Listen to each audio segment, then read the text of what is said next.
अयोध्येतील राम मंदिराचे काम सुरू झाले असून तुकडोजी महाराज यांच्या पदस्पर्शाने पावन झालेली गुरुकुंज मोझरी येथील माती व तीर्थ राम मंदिराच्या पायाभरणीत टाकली जाणार आहे।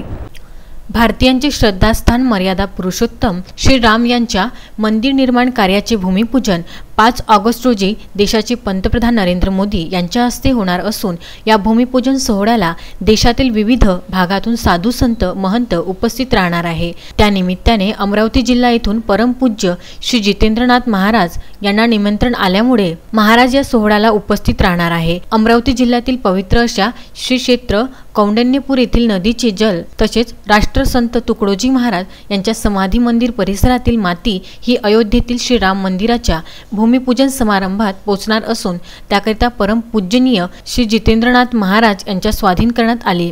आज सकाळी विश्व हिंदू परिषदेच्या वतीने राष्ट्रसंत तुकडोजी महाराज समाधी मंदिर परिसरातील माती अखिल भारतीय गुरुदेव सेवा मंडळाचे सरचिटणीस जनार्दन पंत बोथे यांच्या उपस्थितीत घेण्यात आली। विश्व हिंदू परिषदेच्या वतीने श्री देवनाथ मठ येथे जल व माती जितेंद्रनाथ महाराजांच्या स्वाधीन करून त्यांच्या हस्ते अयोध्येतील भव्य भूमिपूजन सोहळ्याला या मातीचे व जलाचे विशेष महत्त्व आहे। राष्ट्रसंत तुकडोजी महाराज हे विश्व हिंदू परिषदेचे संस्थापकीय पहिल्या सभेचे अध्यक्ष असून त्यांच्या प्रमुख उपस्थितीत चिन्मय आश्रम येथे विश्व हिंदू परिषदेची स्थापना करण्यात आली होती। कौंडण्यपूर महाभारतातील कृष्ण अवतारामध्ये माता रुक्मिणीचे माहेर असून श्रीकृष्ण यांनी येथून रुक्मिणीचे अपहरण करून आपल्या राज्यात घेऊन गेले होते। त्यामुळे कृष्ण अवतारमध्ये विदर्भ हे कृष्णाचे सासर आहे।